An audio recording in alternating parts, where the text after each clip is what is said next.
마음이란 제목으로 우리 함께 은혜를 나눕니다. 부모님 계신 제는 부모인 줄 모르더니 부모님 여인 후에 부모인 줄 아노라. 이제사 이 마음 가지고 어디다가 베풀리요. 이 부모를 그리워하는 어느 예시인의 애절한 노래입니다. 여러분, 이처럼 자식이 부모 마음을 안다는 것은 정말 어렵습니다. 자식 낳아봐야 이제 부모 마음을 조금이나마 알게 된다는 말들이 실천되는 순간순간들이죠. 또 부모님 돌아가신 후에 조금 더 부모님의 마음을 아는 게 우리 이 자식들의 삶이죠. 그러나 이미 때는 다 늦어버리고 맙니다. 그래서 여러분, 이 효자가 좀 드문 거 아니겠습니까? 요즘 효자 소리 듣는 사람들이 많이 없어요. 네. 요즘 제가 효자로 주목하고 있는 한 분이 계십니다. 제가 바로 제 눈앞에 있는 우리 이상렬 집사님이 참 효자세요. 네. 부모님에게 열심으로 다하는 모습을 보면 참 살아생전에 열심을 다하는 모습 보니까 참 어떤 때 막 존경스럽기까지 해요. 네. 부모 살아생전 부모 마음 알고 그 마음에 보답하는 삶을 사는 게 효도입니다. 사실 이 불효자와 효자는 여러분 이 종이 한 장 차이예요. 종이 한 장. 즉 부모의 마음을 아느냐 모르느냐 그 차이예요. 네. 부모의 마음을 알면 효자고요, 모르면 불효자예요. 여러분, 우리 신앙도 저는 마찬가지라고 봅니다. 여러분, 성숙한 신앙은 어떤 신앙일까요? 여러분, 연수만 오래된 게 아니라 내가 50년 믿었는데 40년 믿었는데 이게 중요한 게 아니라고 하는 거죠. 하나님의 마음을 잘 알고 행하는 게 여러분 최고로 성숙한 신앙입니다. 여러분, 신앙의 핵심은 하나님의 마음을 알고 있느냐, 하나님의 마음을 외면하느냐예요. 여러분, 이게 신앙의 어떤 기준이 되어야 합니다. 우리가 인생 다 살고 나중에 죽어보면 다 알 거죠. 뭐가 중요한지, 하나님 마음이 무엇이었는지 죽어보면 하나님이 어떤 마음이셨겠구나. 네, 하나님은 다 설명해 주실 거예요. 그러나 그때는 이미 늦어요. 이 세상 살아갈 때 하나님 마음을 알고 사는 게 참 중요합니다. 오늘 본문에서 강조하는 사실도 여러분 바로 이거죠. 이 탕자의 비유가 오늘 우리에게 이야기해 주는 가장 주된 내용도 바로 이 사실입니다. 이 시간에 이 말씀을 통해서 하나님의 마음을 이해하는 그러한 기회가 되기를 원합니다. 그래서 정말 성숙한 신앙으로 승리하는 우리 성도들이 되시기를 원합니다. 네, 본문은 우리가 너무 잘 아는 말씀이에요. 너무도 많이 들어서 탕자에 비유하면 어린아이들 다 외워요. 네. 제가 가르치고 있는 우리 고등부 대학생들 보면 탕자의 비유 얘기해봐라 그러면 줄줄줄 다 얘기할 거예요. 네. 삭개오 얘기해보라 그랬더니 다 얘기하더라고요. 네. 그만큼 많이 이제 지식적으로는 많이 알고 있어요. 하지만 그 내용이 우리에게 과연 무엇을 얘기해 주는가, 여기에 관해서는 더 심도 있게 많이 생각을 좀 해봐야 되겠죠. 오늘 이 본문의 이야기를 흔히 뭐라고 부릅니까? 탕자의 비유. 탕자의 이름 아시는 분 있어요? 없어요. 이름은 잘 몰라요. 근데 탕자라고 그랬어요, 성경은요. 또 다른 비유는 잃어버린 아들의 비유, 이렇게 나오죠. 그런데 정확하게 말하면 좀 다르게 불러야 맞습니다. 여러분, 뭐라고 부르면 좋을까요? 저는 이 비유에 다른 제목을 붙이자면 아버지와 두 아들의 비유, 이렇게 붙일 수가 있다고 저는 봅니다. 혹은 더 요약하자면 이것은 탕자가 주인공이 아니고 아버지가 주인공이다. 아버지의 비유라고 저는 불러야 할 겁니다. 아버지의 비유. 왜냐하면 예수님께서 이 비유를 통해 말씀하시려는 초점이 바로 아버지이기 때문에 그래요. 아버지이기 때문에. 우리는 그동안 되게 둘째 아들에 관해서만 많이 생각했습니다. 물론 중요한 부분이죠. 타락했다가 다시 돌아와서 이 회개해서 아들의 지위를 얻은 이 탕자, 물론 중요한 부분입니다. 그런데 더 중요한 부분이 바로 아버지에 관한 이야기라는 사실을 우리는 놓쳐서는 안 됩니다. 그래서 오늘 전체 이야기 중에서 특별히 제가 후반부만 봉독해 봤죠. 먼저 이 비유를 이해하기 위해서는 예수님께서 왜 이 말씀을 하셨나, 그 배경과 그 동기를 먼저 알 필요가 있습니다. 오늘 본문의 누가복음을 쭉 읽어보시면 여러분 중요한 흐름을 우리는 발견하게 됩니다. 그것은 예수님이 이 땅에 오셔서 주님이 이제 주로 만나셨고 구원의 축복을 주신 사람들이 누군가 하는 거예요. 네. 주님이 누구를 만나셨고 누구에게 축복을 많이 해주셨나. 네. 물론 예수님께서 일부러 사람을 차별하신 것은 아니지만 결과적으로 보면 그 당시에 아주 천대받고 소외된 사람들이 예수님을 따랐고 구원을 받게 됩니다. 이게 예수님이 그들과 친했던 하나의 이유입니다. 그들 중 대부분이 보면 참 세리, 창기, 중병자, 장애인, 죄인 이런 사람들을 예수님은 주로 만나셨고 그들에게 대한 구원에 관심을 가지셨고 그들을 치유하길 원하셨고 그들 가운데 친구가 되길 원하셨어요. 물론 예수님은 유대인도 관심 가지셨죠. 네. 하지만 예수님이 손 내밀 때 이 세리나 창기나 중병자, 장애인들은 손을 펼쳤는데 잡았는데 이 집권하고 있는 유대인들은 예수님의 손을 잡지 않아요. 네. 네가 뭔데? 네. 나도 능력이 많은데, 나도 힘이 있는데, 나도 가진 거 많은데, 나 건강이 있고, 난 누리는 자인데, 네가 왜 나에게 손을 펼치냐? 안 잡아요. 세례는 이 로마의 앞잡이 노릇을 하다 유대인들에게 증오의 대상이 된 자들이죠. 또 장애인도 일반인과 접촉이나 성전 출입이 제한되는 등 이 관시를 받고 살았죠. 창기나 죄인 말할 것도 없어요. 네. 이 사람들은 우리 사회에서 격리되어야 될 사람들이어야 마땅했던 사회 분위기였죠. 멸시의 대상이었고요.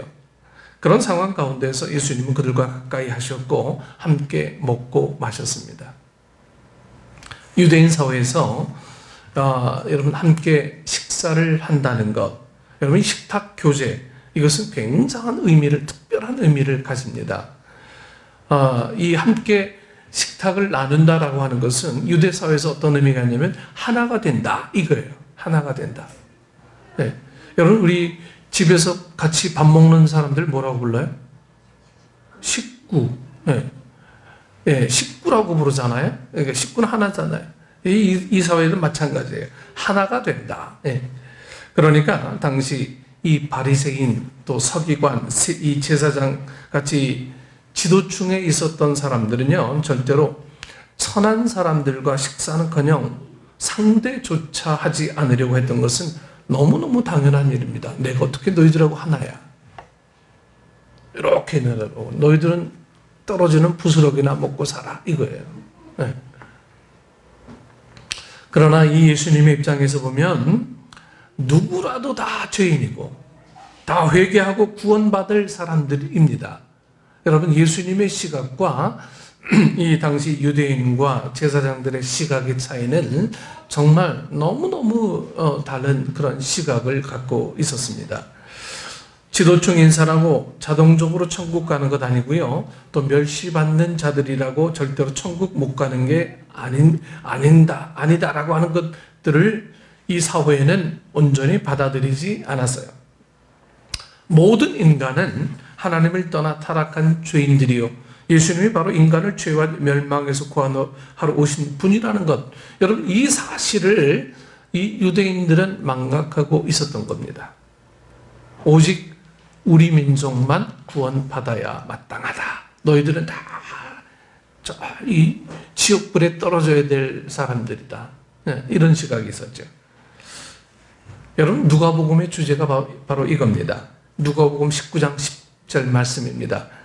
인자가 온 것은 잃어버린 자를 찾아 구원하려 함이라. 여러분, 이게 누가복음의 어떤 키포인트고 주제입니다.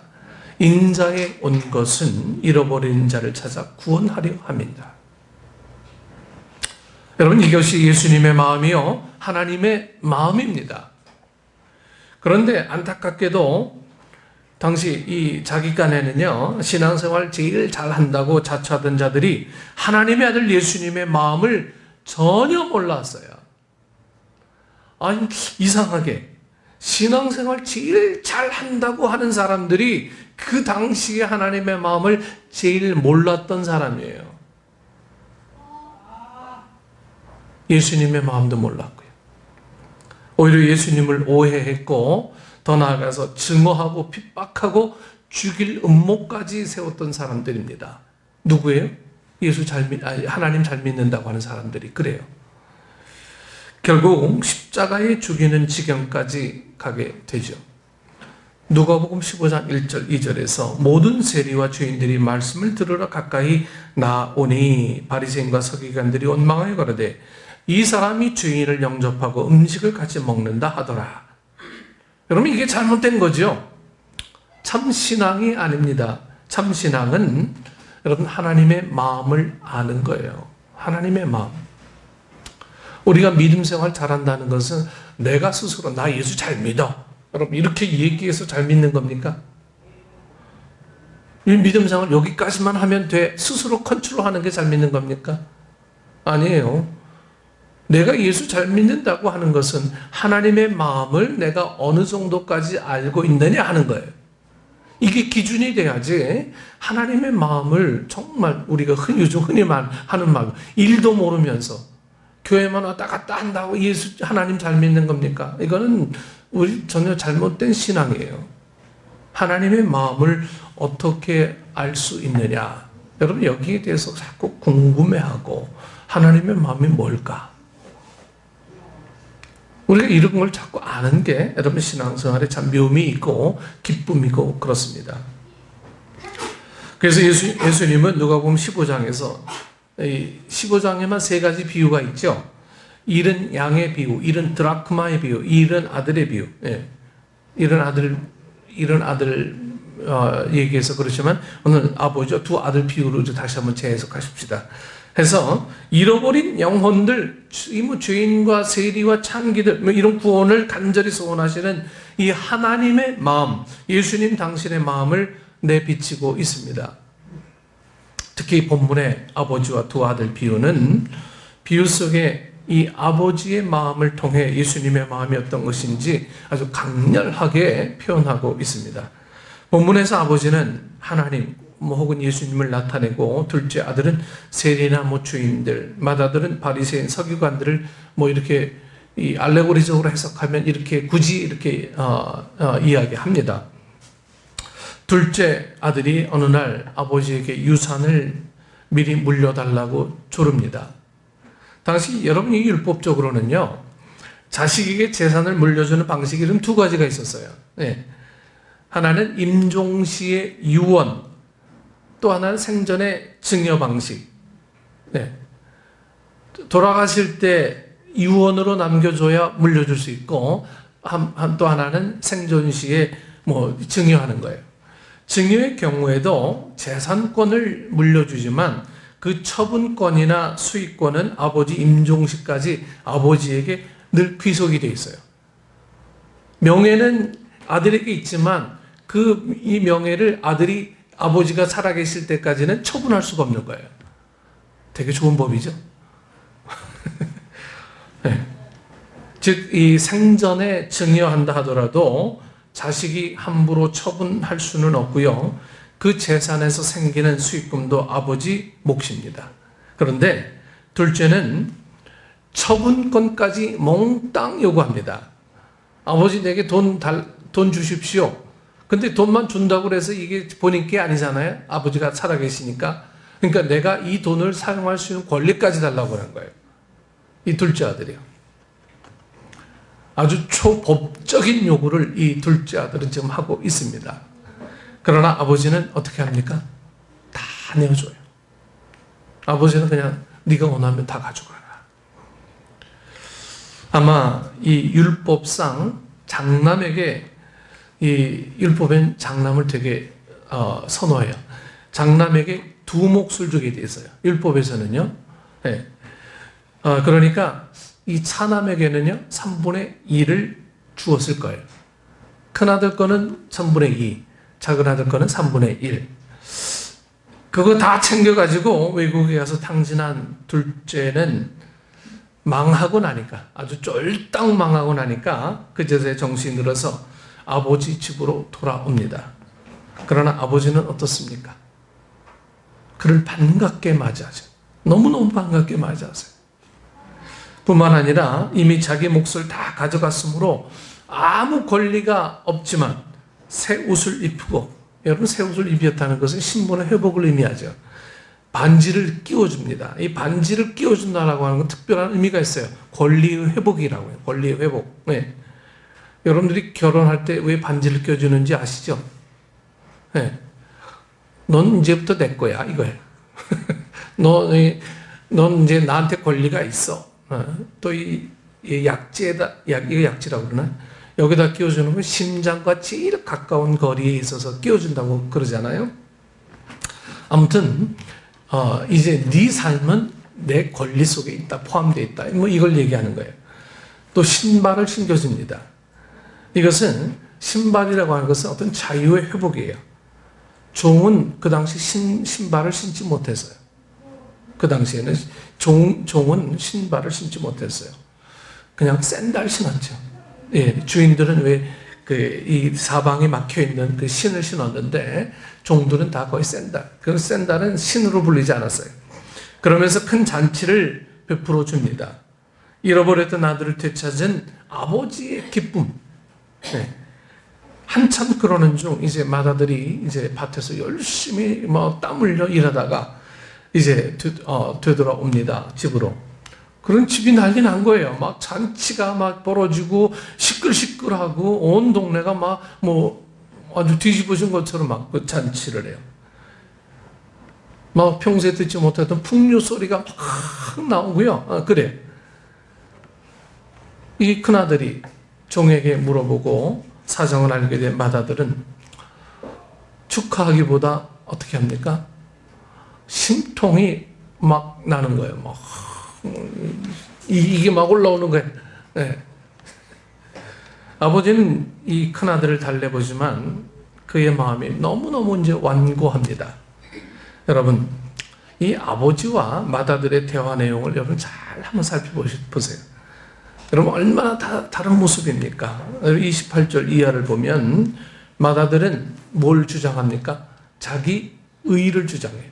내가 한평생 아버지 밑에서 열심히 일하고 아버지의 돈 한 푼도 안 가져가고 여기서 열심히 종처럼 살았지 않습니까? 아버지를 위해 열심히 살았다는 거예요. 그리고 자기는 방탕하지도 않고 착실하고 의로운 삶을 살아왔다는 거예요. 방탕하고 재산을 다 탕진한 자식을 뭘 예쁘다고 그렇게 반기느냐 하는 거예요. 그렇게 반기느냐. 그래서는 이 맏아들은 돌아온 둘째 아들을 차마 동생이라고 부르지 않아요. 동생이라고 부르지 않아요. 뭐라고 부를 것 같아요, 여러분들은요? 이놈의 새끼. 이거 약과식은요, 뭔가 쌍욕을 붙여서 아마 다 이 얘기했을 거예요. 근데 이 아들은 더 심한 욕을 합니다.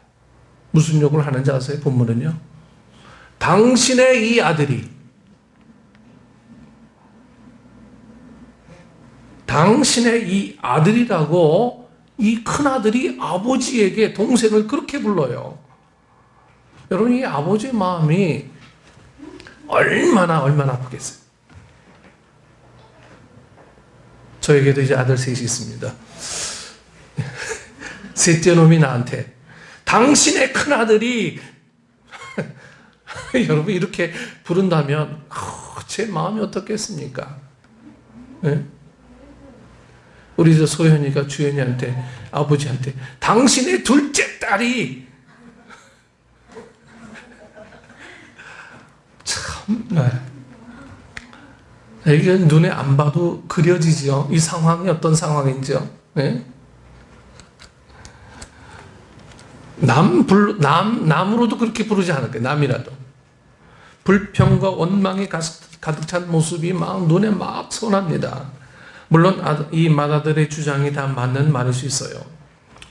뭐 인간적으로 생각하면 화날 만도 하죠. 어떻게 화가 안 나겠어요. 네. 그러나 그는 분명 좋은 아들은 아니었습니다. 좋은 아들은 아니었어요. 그는 집 나간 탕자는 아니지만 집 안의 탕자였죠.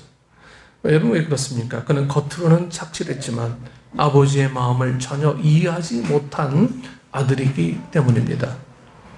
오히려 교만과 이기심으로 가득한 사람입니다. 어쩌면 그는 이 자기 몫이 3분의 2라고 그랬죠. 네. 이게 줄어든다는 사실이 몹시 견디기 힘들었는지 몰라요. 아버지의 재산은 3분의 1은 잃어버렸는데 나머지 3분의 1을 갖고 동생을 위해서 잔치하는 거잖아요. 그러니까 자기 몫이 줄어드는 거예요. 점점. 여러분들도 혹시 이런 기대하고 있는 사람 있습니까? 우리 부모님의 재산이 얼마인데 내가 받을 몫이 얼마일까?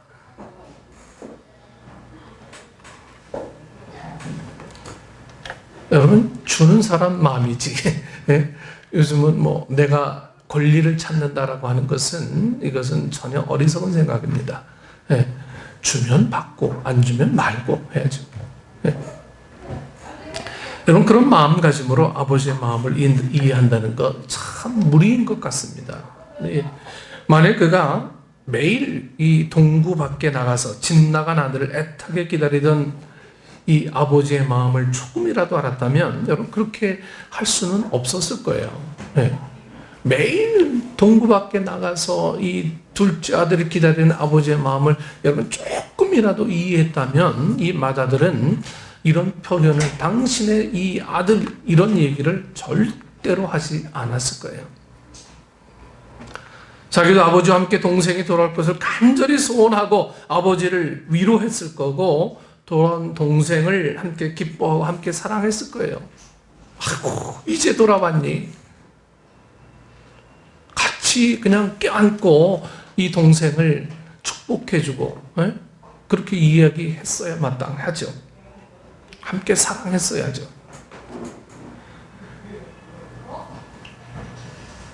여러분 왜 예수님이 당시 바리새인들을 책망하셨을까? 여러분 당연합니다.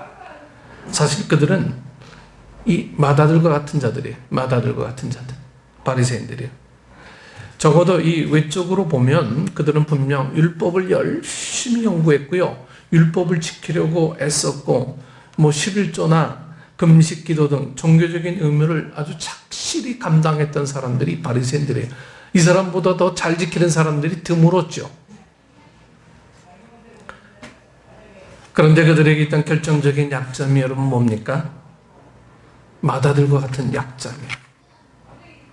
이 큰아들과 같은 약점이에요. 즉 아버지의 마음, 하나님의 마음을 전혀 헤아리지 못한 거예요. 그러니까 예수님 보시기에는요, 바리새인들보다 차라리 둘째 아들처럼 한때 방탕했지만 진심으로 회개하고 돌아온 자들이 더 귀하게 보였을 것임에 틀림없는 거예요. 본문에는 후속의 이야기가 계속 나와 있지 않습니다만 그 후에 둘째 아들은 어떻게 살았을까? 여러분 둘째 아들이 그 후에 어떻게 살았을까요? 성경은 기록하고 있지 않습니다. 여러분들이 만약에 이 성경을 쓴다면 둘째 아들에 관해서 어떻게 기록을 하고 싶으세요?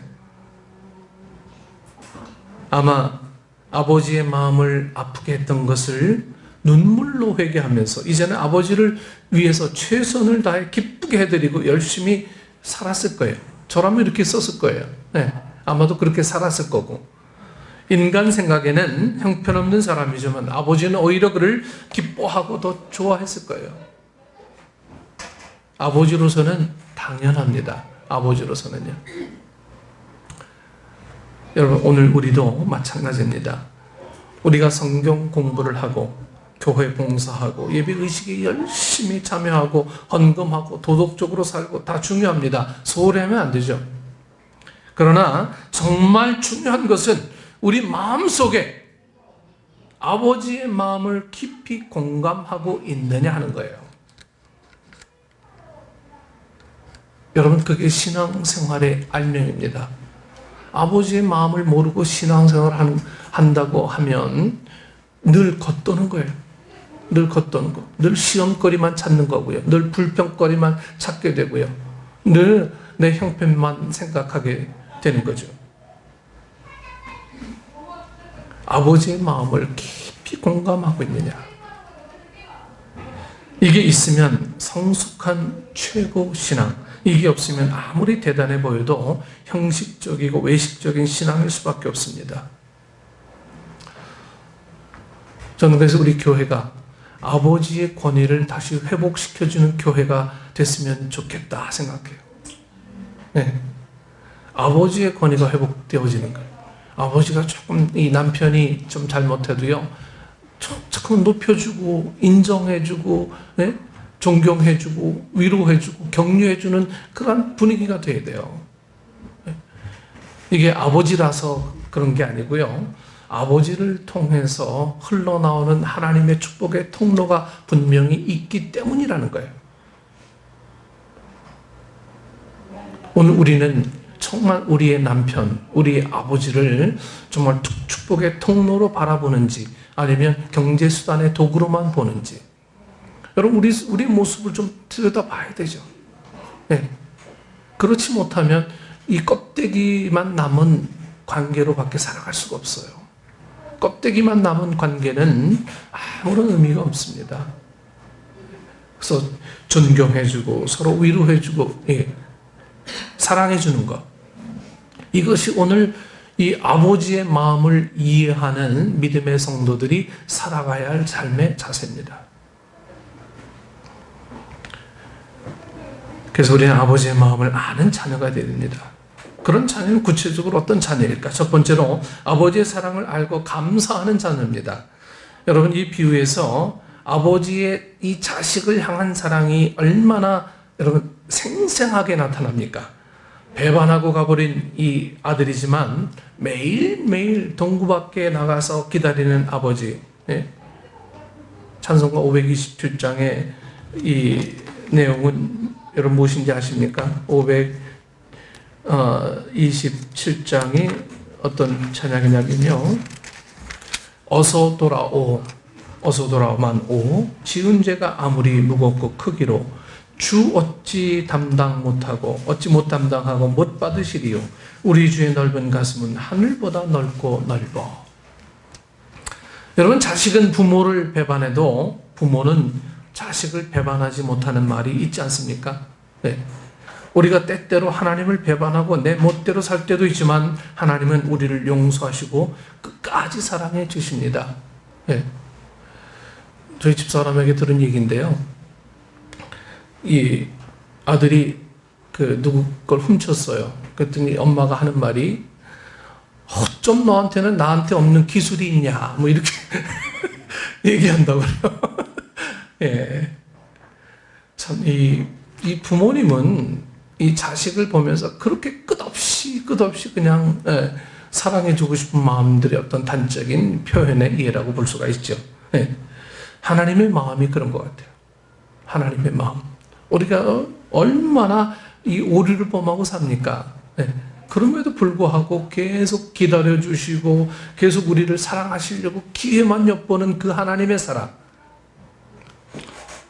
오늘 이 비유에서 특히 감동적인 것은 아들이 돌아올 것을 알고 미리 잔치를 준비했다는 사실이에요. 아들이 돌아와서 준비한 게 아니고요, 이 아버지는 잔치를 미리 이 열 계획을 다 갖고 계셨어요. 그리고 돌아오면 바로 한 거예요. 네. 돌아오면 하지, 이게 아니고요, 이미 잔치 자리를 늘 준비하고 있었던 거예요. 23절에 뭐라고 표현하고 있습니까? 살찐 송아지 헬라어 원문에는 정관사 토브가 붙어 있습니다. 토브는 좋다라고 하는 뜻이잖아요. 그 살찐 송아지로 직역할 수가 있어요. 그 살찐 송아지. 제일 토실토실한 송아지를 보면서 매일 아들 돌아오면 잡아 먹여야지. 이게 아버지 마음이었어요.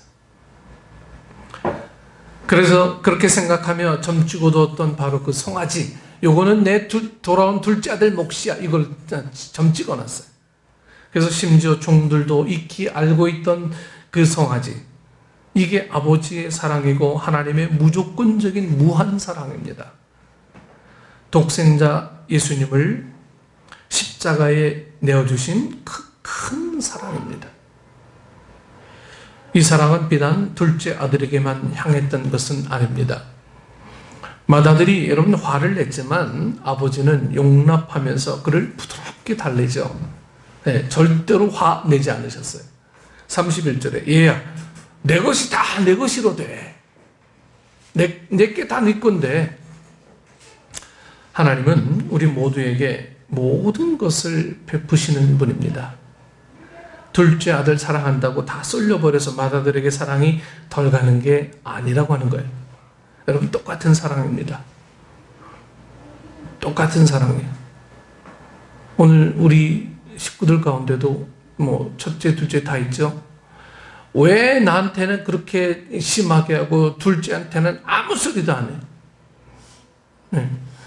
우리 집 민준이 귀걸이 했을 때, 이 혜빈이가 나 귀걸이 했을 때는 그렇게 야단치더니 민준이 귀걸이 했을 때는 아무 소리도 안 하고. 네. 여러분, 이게 먼 얘기가 아니에요. 오늘 우리들의 얘기입니다. 우리들의 얘기. 네. 그렇다고 이 엄마 아빠가 혜빈이를 덜 사랑하는 게 아니에요. 더 많이 사랑해요. 더 많이 사랑해요. 네.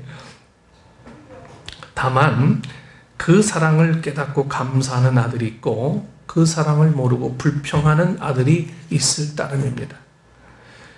유명한 고대 신학자, 여러분 잘 아는 어거스틴을 여러분 잘 아십니다. 어거스틴이 하나님은 마치 한 사람을 사랑하시는 것처럼 우리 모두를 사랑하신다, 이렇게 고백을 하고 있어요. 네. 한 사람 사랑하든 모든 사람을 사랑한다. 누구는 더 이뻐하고 누구는 더 미워하고 이런 게 아니라고 합니다. 부디 큰 사랑 깨닫고 늘 감사하는 하나님의 백성들 되기를 축원합니다. 두 번째로 아버지의 사랑으로 형제를 사랑하는 자녀입니다. 예수님은 이 비유를 통해서 바리새인이 맏아들의 역할을 잘 하라고 은근히 요구하십니다. 네. 본문에 나오는 맏아들의 잘못이 뭡니까? 그에게는 장자의 특권 이전에 의무가 있음을 알아야 했어요. 왜 아버지가 유산을 다른 아들 두 몫을 주셨는가? 그 이유를 곰곰이 여러분 생각해 봐야 합니다.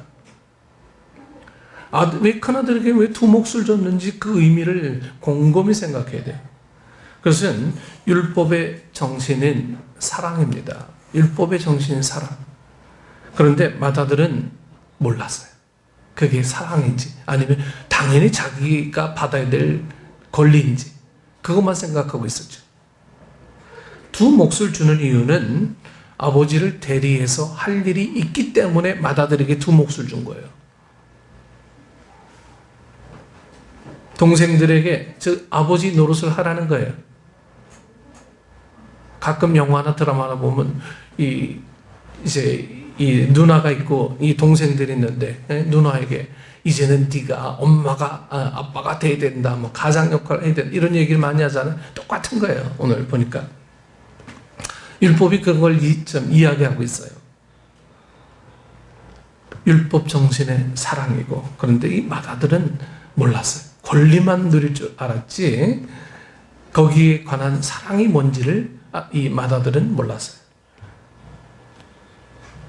3분의 1은 자기 몫이지만 또 다른 3분의 1은 동생을 챙기는 데 써야 한다라고 하는 이 암묵적인 이 얘기에 대해서는 전혀 무시하고 있습니다.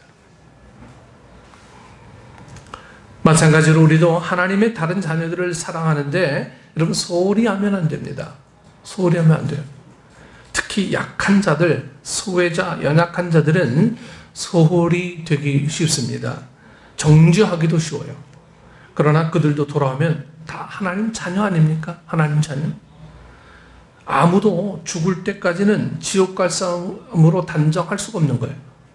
네. 우리에게는 정죄할 권리가 그 누구에게도 없다라고 하는 거예요. 그들에게도요, 하나님께 돌아오면 나 이상으로 훌륭한 자녀가 될 수 있어요. 누가 더 많이 잘못했으니까 너는 이제는 끝이야. 여러분, 이것은 하나님 마음을 모르는 자의 삶이죠. 하나님 마음은 좀 잘못했어도요, 계속 돌아오라고 하는 하나님의 그 마음을 알아가는 거예요. 이거. 우리는 끝없이 한번 딱 찍힌 사람은 평생 찍어놓고 그 사람을 대면하지 않는 사람이 있어요. 물론 인성을 가진 사람이라 어찌할 수는 없지만요, 그래도 하나님 마음을 좀 안다면 여유롭게 그들을 봐줘야 될 필요가 있다라고 하는 거예요. 내가 한번 딱 기준 정해놓으면 그 무엇도 용서도 안 되고 타협도 안 되는 거예요. 이건 엄청난 오류입니다. 엄청난 오류예요. 예. 여러분, 내가 정한 게 중요한 게 아니에요. 하나님이 정한 게 중요한 거죠. 그래서 이제 먼저 믿은 자로서, 먼저 직분을 받은 자로서, 하나님께 많은 복을 받은 자로서 겸손하게 형제들을 섬기고 사랑해야 합니다. 여러분, 축복이라고 하는 것은 책임입니다. 축복은 책임이에요. 책임이 따르지 않는 축복은 여러분들을 자칫 잘못 교만하게 만들 수가 있어요. 이런 사랑의 책임을 감당하는 게 하나님의 마음을 아는 것이고 하나님을 사랑하는 것입니다. 요한일서 4장 20절 말씀입니다. 하나님은 누구든지 하나님을 사랑하노라 하고 그 형제를 미워하면 이는 거짓말하는 자니 보는 바 그 형제를 사랑치 아니하는 자가 보지 못하는 바 하나님을 사랑할 수 없느니라. 세 번째로, 아버지의 기쁨으로 기뻐하는 자녀입니다. 비유 가운데 나타난 아버지의 기쁨을 여러분 느껴보십시오. 가출했다 돌아온 아들을 얼마나 즐거워합니까? 누가복음 15장 7절 10절, 한 사람의 죄인이 회개하고 돌아올 때 하나님의 기쁨은 하늘을 찌르는 것입니다. 여러분, 우리는 과연 잃어버린 영혼에 대한 이 구령의 열정을 정말 품고 있습니까? 네? 새신자를 향한 소원을 얼마나 강렬하게 품고 있습니까? 새신자를 향한 수고는 여러분 얼마나 하고 있습니까? 이런 것들이 바로 아버지의 마음이에요. 아버지의 마음. 주일날 오후 됐으니까 그냥 하기 싫은 거 그냥 나가서 티슈 뿌리자. 이게 아니고요. 정말 하나님의 마음을 운반하는 전달자로서의 사명을 갖고 있어야 돼요. 그렇지 않으면 우리에게는 아버지 하나님의 마음과 무관한 내 삶을 살고 있는 거죠. 내 삶을. 여러분 삶을 살고 있는데 하나님이 축복해 주실 이유가 뭐가 있겠어요? 내가 노력해서 성공했는데 하나님이 뭐가 필요 있겠습니까? 내가 다 하지. 하나님이 여러분 삶에 왜 필요로 하겠습니까? 내가 결정해서 내가 승리한 모든 수확물들을 내가 다 얻는데 하나님 앞에 무릎 꿇을 이유가 뭐가 있겠습니까? 하나님 앞에 드릴 이유가 뭐가 있겠어요? 안 되니까 주님 앞에 엎드리고 기도하는 거죠. 여러분 스스로 자랑하지 마십시오. 겸손해야 된다는 것은 하나님 앞에 낮추라고 하는 거예요. 우리 허리를 굽히고, 주님, 내가 할 수 있는 것 없습니다. 주님 만져주셔야 가능합니다. 우리 신앙생활도요, 그렇습니다. 내가 열심히 한다라고 생각하는 기준을 여러분 무엇으로 정하십니까? 이걸 정해놓으면 우리의 신앙은 그냥 아무것도 아닌 거예요. 주님 정한 기준으로 살아야죠. 주님 정한 기준.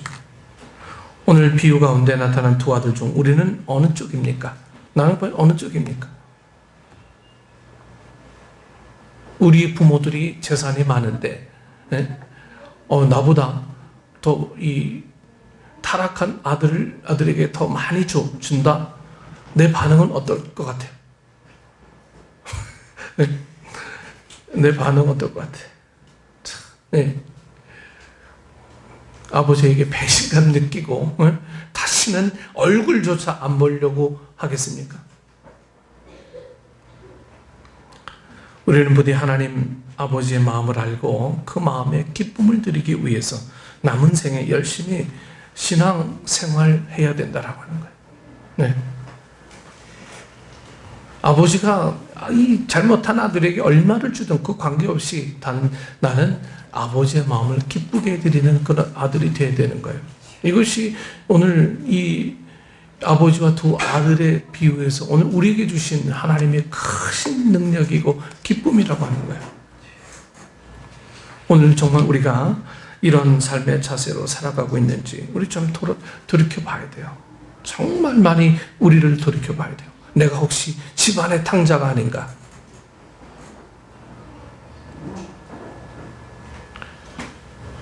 내가 정말 주님을 기쁘게 하는 아들인가?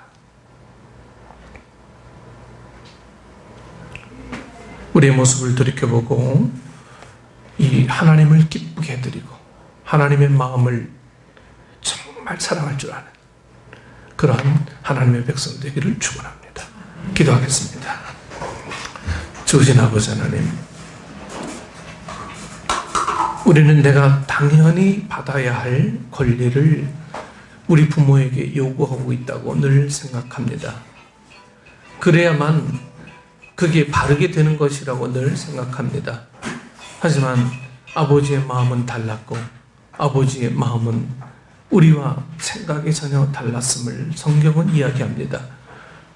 오늘 우리가 예수님을 열심히 믿고 있지만 나는 잘못한 것 없고 교회 나오지도 않고 늘 반항했던 저들에게는 엄청난 복을 왜 주십니까? 그렇게 hir난했던 우리의 손가락질이 이제는 접어들어 정말 아버지의 마음이 무엇인지를 알고 정말 선교의 열정에, 전도의 열정에, 영혼 사랑하는 일에 우리의 마음을 쏟아 부을 수 있는 우리 모든 식구들 될 수 있도록 하나님 인도해 주옵소서. 아버지의 마음 알기 소원하는 우리들에게 진정한 마음의 자유와 기쁨을 허락해 주옵소서. 예수님 이름으로 기도드리옵나이다. 아멘.